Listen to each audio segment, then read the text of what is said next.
Suspense. And the producer of radio's outstanding theater of thrills, the master of mystery and adventure, William N. Robson. More often than not, a classic suffers in adaptation from one medium to another. The play you are about to hear is an exception. The late, great writer-director Irving Reese has given a dimension to the story that the late, great Charles Dickens never imagined when he wrote it almost 100 years ago. We suggest that you might find it interesting to read the Dickens story after listening to this, the Reese dramatization of The Signalman, starring Miss Ellen Drew.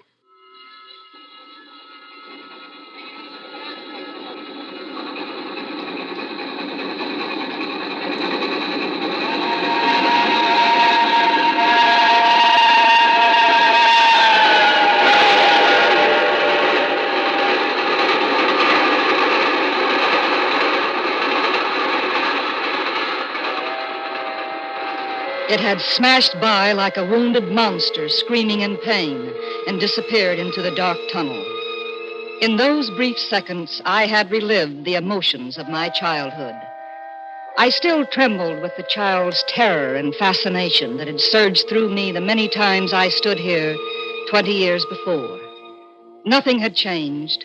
The steep, dripping wet walls of jagged stone that led down to the tracks, the gloomy mouth of the tunnel, the small signalman's shack huddled against the side of the cutting. Even the job was held by the same man, they told me in the village. He stood there in the glow of an angry sunset, furling a signal flag around the short pole. I called to him. "Hello! Below!" Instead of looking up at me, he turned tensely to stare toward a red signal light that glowed at the mouth of the tunnel. "Hello! Below there! I would like to speak to you. May I come down?" He finally looked at me and silently pointed his flag to the path in the embankment.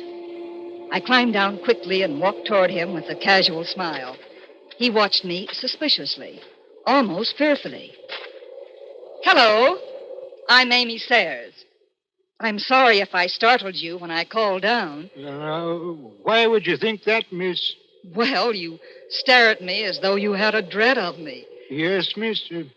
I was doubtful whether I had seen you before. Well, if you have, it was when I was 8 years old, standing on that bridge over the tunnel up there. I used to love watching the trains. Then my family moved to the city, and this is my first visit back in 20 years. Well, you don't believe me. Well, I'm not certain. But where could you have seen me? Don't you know? Why, no, since I've been away for 20 years. Up there, by the red signal light at the mouth of the tunnel. Oh, that's why you turned and stared there when I first called. Yes, miss. Well, what would I be doing at the signal light? Well, I don't know. I wish I... No, it's a mistake, miss. What is it you wish to speak to me about? Well, I'm a writer. I wanted to interview you. Me?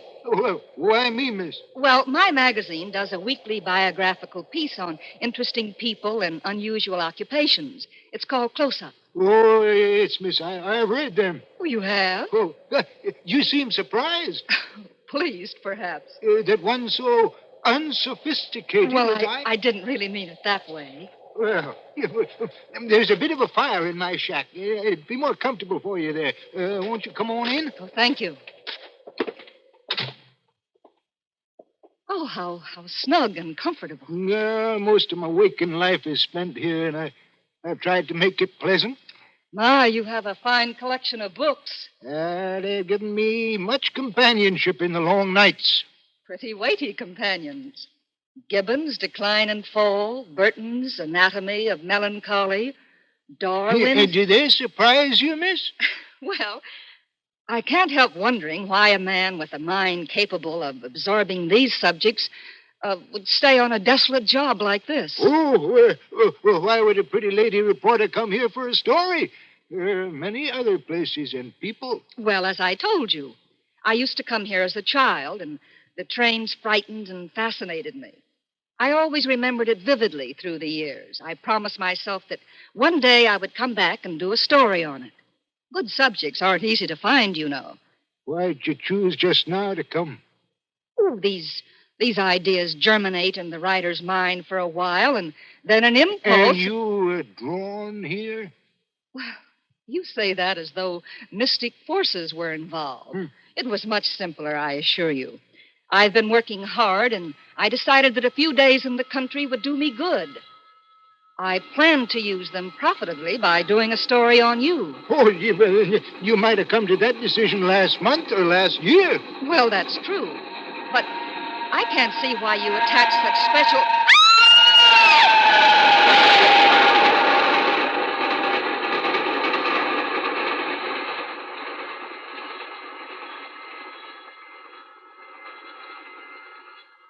Why does the train frighten you so? Now, wouldn't you think I might outgrow that silly, childish fear? If I was drawn here, as you say, I guess it was to see whether I had. The modern psychiatrist would say it was a desire to relive a childhood experience. Oh, yes, miss, there are many answers. And philosophers have even speculated on the possibility that the future can intrude on the memory as well as the past. Surely you don't believe that. I believe only in the evidence of my five senses. May I ask, why did you go to the door? To check the tunnel light. Does it need to be checked so often? You did before we came in. Why are you staring at me like that? Oh, was I staring at you? Oh, please. Something is preying on your mind. Can't you tell me? The fire needs stirring. You're avoiding my question. Oh, you let me ask you a question. When the train passed just now, why did you suddenly throw your hands up to your eyes? Like this, as though to shut out some dreadful sight. Why? It was that uncontrollable, childish reaction, like I said. I felt as though the train would draw me out of here and onto the track. I covered my eyes like a child not to see it. And you had no feeling that the action was conveyed to you for some reason? No, why should it? Because there's been someone at the red light at the mouth of the tunnel each night for a week now, holding its hands up to its eyes like you did, as though to shut out some terrible sight. And you have actually seen it? Oh, every night. Was it there just now when you went to the door? Yes, I saw it quite clearly. Who was it? You.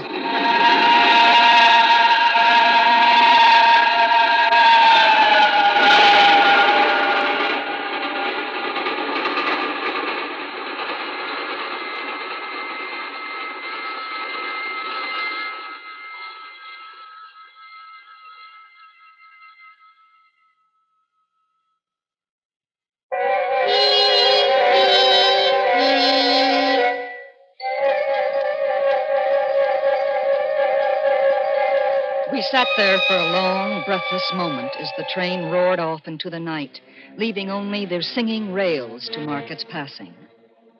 It was a moment of terror, until reason snapped me back to reality. But it's impossible. How can I be sitting here in your signal shack and be outside under the signal light at the same time? I don't know, miss, but that's the way it seems to be. You were standing out there with your left arm across your face and waving your right arm violently as though to say, for God's sake, clear the way, clear the way. You heard those words? Well, I'm not certain, not about those specific words, but I've heard it called before. When? Oh, one moonlight night about a year ago, I was sitting here when I heard a voice cry, hello, below there. Well, that's why you were startled when I used the same words from the top of the bank. Yes, miss. Well, I ran to the door and I looked out and I saw this someone else standing up there by the red light near the tunnel, waving its arms as I just showed you. And the voice was hoarse with shouting and it cried, hello, below there. Look out! Look out! I caught up my lamp and I ran towards the figure calling, what's wrong? What's happened? Where? And when I got to the light, it was gone. Did you see where? The tunnel was the only place it could go without passing me. Well, I ran into the tunnel for 100 yards or so, and I searched around with my light, and then Then I ran back here and a telegraph both ways. Here's Mr. Telegraph. An alarm has been given. Is anything wrong? The answer came back both ways. All's well. Of course, with that wind moaning through the tunnel and the wild harp it makes of the telegraph wires, it's understandable that you could have the illusion you heard a call. And anyone staring at the dark long enough, as you did from the door, could imagine seeing something. You've let it prey on your mind so long it seems real. I was not finished, miss. I'm sorry. Within 6 hours after it first appeared, the main line flyer crashed and derailed at the far end of the tunnel. And within 10 hours, the dead and the wounded were being brought through the tunnel over to the spot where the figure stood. Coincidence. A tragic, remarkable coincidence. But I can't see... There is more, miss. Well, please forgive me. 6 or 7 months passed, and I'd recovered from the surprise and the shock when one morning, just as daylight was breaking, I looked toward the red light, and I saw it again. Did it cry out? No, it was silent. And it didn't wave its arm? No, miss, no. It leaned against the post with both hands covering the eyes. Like this, as though to blot out some terrible sight. So that's why you asked me why I put my hands to my eyes when the first train passed. Oh, yes, miss. You called out the words it used the first time, and you covered your eyes as it did the second time. Go on, please. Well, that very day, as the train came out of the tunnel, I noticed a confusion of hands and heads at one of the coach platforms and something waving. And I saw it in time to flag down the engineer. He applied his brakes, but the train drifted past here about 100 yards. And as I ran up to it, I heard terrible screams and cries. And a beautiful young woman had fallen between the cars, and she was brought in here. Yes, and she died on this very spot between us. Oh, how horrible. But I still don't see One final word, miss, and you'll judge how my mind is troubled. It came back a week ago, and ever since, it's been there. At the light? Yes, it covers its eyes, waves its arm, and it shouts, for God's sake, clear the way, clear the way. I've no rest or peace for it. It calls to me many minutes together in an agonized manner. Below there, look out, look out. It stands waving at me, and it sounds the telegraph ticker. Has it sounded the ticker since I've been here? Twice. I assure you it's your imagination. There has been no sound of the telegraph. Oh, I don't wonder that you failed to hear it, but I heard it. Do you hear it now? Yes. What is it saying? Well, it isn't clear. It only warns. It doesn't say against what. If I only knew, I could warn them. But it doesn't say. What is the danger? Where? There is danger somewhere on the line. Some terrible calamity will happen tonight, and I can do nothing about it. Nothing.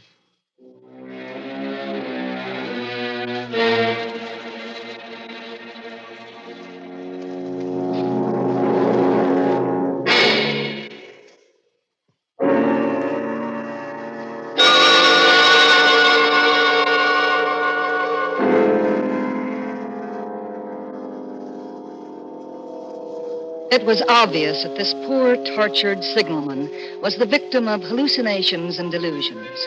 The loneliness of his post and the tedium of his duties were certainly enough to derange anyone.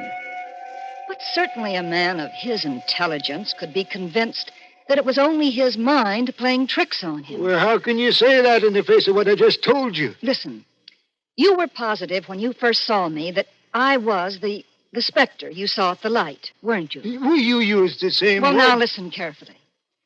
I appeal to the intelligent, well-read, reasonable man. 3 words. Hello, below there.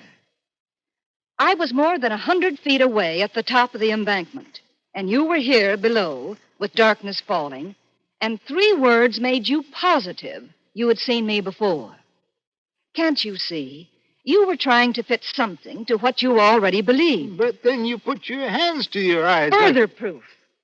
You have allowed yourself to believe some disaster is about to befall. When I covered my eyes because of a childish fear, You fitted that to what you already believe. Well, the telegraph ticker was... You must hear me out. Would you at any other time, or would anyone at any time, believe that a telegraph ticker could sound in a room this small and be heard by one person and not another? But I told... And now the most important proof. You said that when you went to the door a while ago, it was there by the red danger light. Yes, it was. Will you come to the door with me now and tell me if it is still there? Eh? Well, do you see it? No. No, miss. It ain't there. Of course it isn't. And now I'm going to prove that it never was there. The post is at least 7 feet high. The light is shielded with a hood. Even if a person stood directly under it or in front of it, they would be in complete shadow in darkness.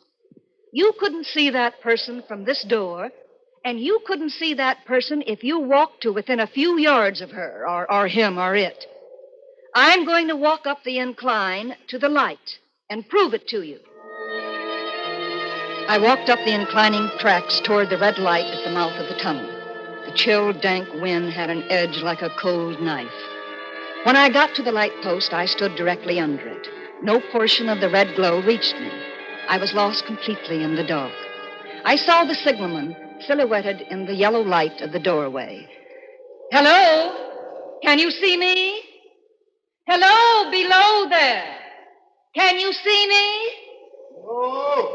Good. Now start walking toward me and tell me when you can see me. He stepped between the rails of the northbound track, on the line with the red signal light, and walked toward me. Then suddenly, the icy hand of my childhood dread gripped me. There was a vague vibration of the earth and air. Far behind him, down the grade, I could see the glow of the locomotive's light. Look out! Look out! For God's sake, clear the way! Clear the way! He walked as though in a spell. He didn't hear me or wouldn't hear me. I was rooted to the gravel.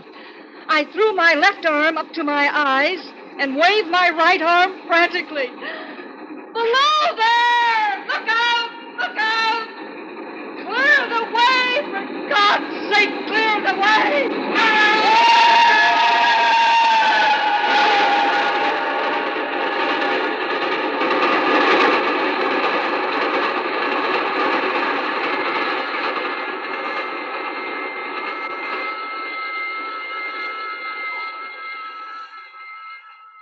Long after it was over, they found me, still standing there, both of my hands up to my eyes to shut out the terrible sight.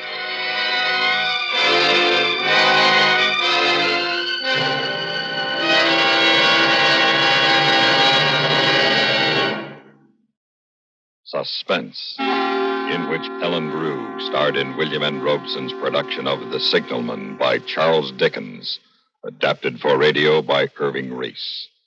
The Signalman was played by Ben Wright. Sound patterns by Bill James and Tom Hanley. Listen again next week when we return with Miss Marie Wilson in Star Over Hong Kong. Another tale well calculated to keep you in suspense.